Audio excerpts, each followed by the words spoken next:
I, Darla Benson, understand that my report will be submitted for verification and that several plagiarism tools such as Turnitin.com, Google, and Blackboard Safe Assignment may be used. I accept that if any part of my report is found to have been copied, cheated, or plagiarized, I will fail the concert report and possibly the course as well. Hello everybody, this is Darla Benson here to talk about the opera La Traviata. I actually attended a performance of this opera, and it was presented by Opera Southwest down at the Keynote Theater. It was on Sunday, March 27th at 2 p.m. and here's my ticket. So in case anyone is curious, and also to prove to my teacher that I didn't go. And then for anyone who's not familiar with La Traviata, I have included pictures and samples of music just so you guys know what I'm talking about. For the opera itself, it was written in 1853 by a very famous Italian romantic composer by the name of Giuseppe Verdi. And here's a picture of the guy just so you know what he looks like. He lived from 1813 to 1901, and he's originally from Italy, but for a while, like actually for 10 years, from 1842 to 1852, he lived in Paris and was exposed to the art movement known as realism. And realism is pretty much what it sounds like. Realism, reality, focused a lot on just the nitty-gritty daily details of people in real life, and it just went against the grain of romanticism, idealizing things, and neoclassicism, and that kind of stuff. During his last year of living in Paris, which was 1852, he went and attended the premiere of Alexander Dumas' play, which is called La Dame Camélia.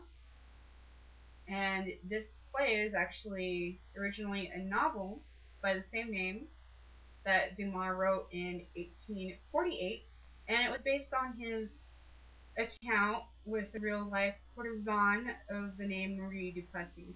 Now, Marie Duplessis died of consumption, which we actually now know as pulmonary tuberculosis, and she died at the age of 23. Now, at the height of her success of being a courtesan, she used to love wearing really expensive camellia flowers, hence the name La Dame aux Camélias, which pretty much translates to the Lady of the Camellias. For Dumas' relationship with her, it didn't last very long. He couldn't really keep up affording to keep her as a courtesan. So they, went their separate ways. And as a little interesting fact about Marie Duplessis, her last lover was this other famous composer by the name of Franz Liszt. And this guy was pretty much considered to be the rock star of the day for those people.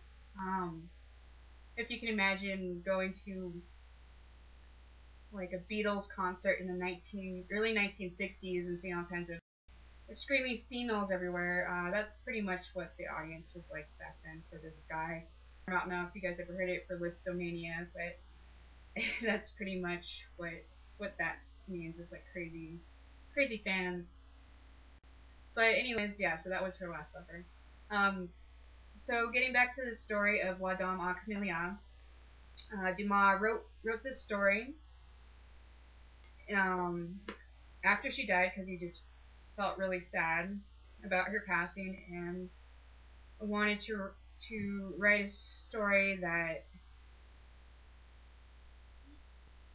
pretty much sympathized with courtesans and to show that they did have hearts, they loved and had feelings and did suffer.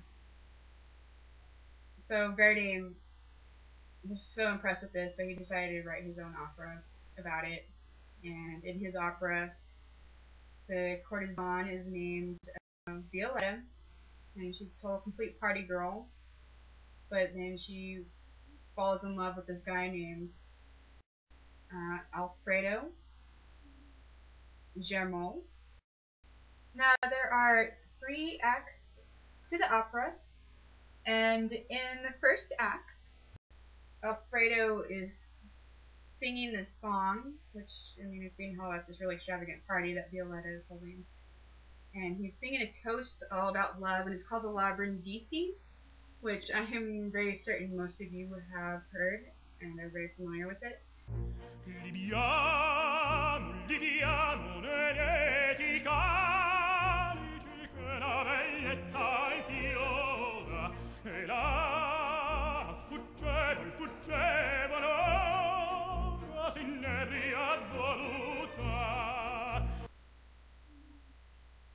And now, perhaps if you guys recognize it, it's actually been in a lot of movies and commercials and the like. So anyways,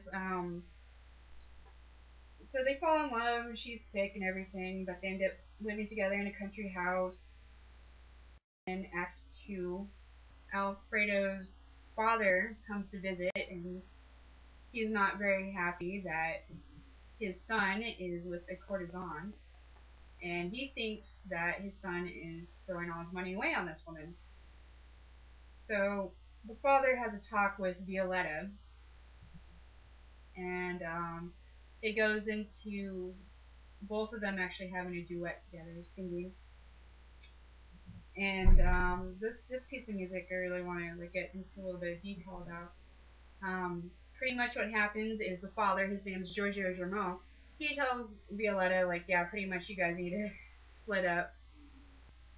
Violetta feels pretty upset and sad about this, and what's really interesting in this piece of music with this duet going on, Violetta actually goes through what is considered by the psychologist, whose last name is Kubler-Ross.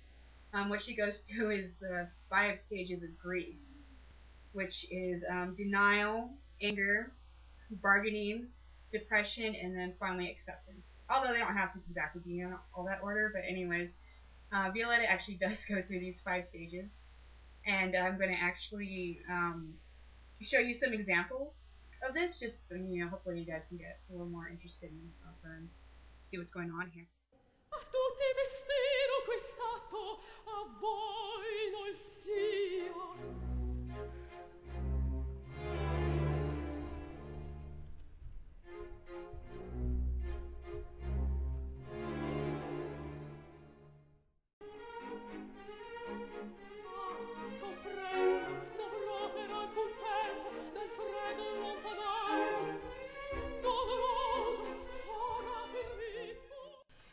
Sapete, con l'affetto vi voi meto morto il petto, che ne avete, ne parente, io non conto travementi.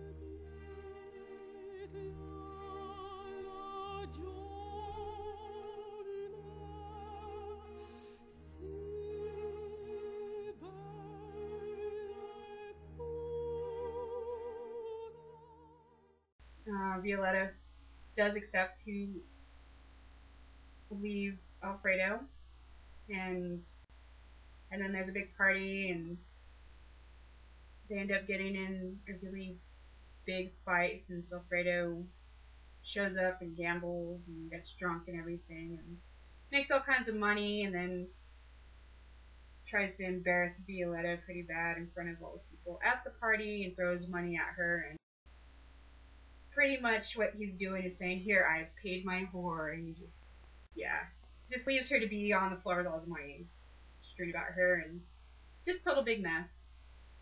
I'm going to save the rest of the drama unless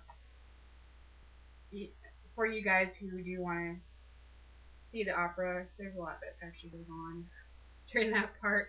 But anyways, for the third act, the father and Alfredo feel really sorry, come in and see her right before she dies, and um, Alfredo and Violetta are actually like really happy because they're like finally together again, but it doesn't work out. Thanks for sticking around and listening to my lecture, and may all of you have a good day. Thanks.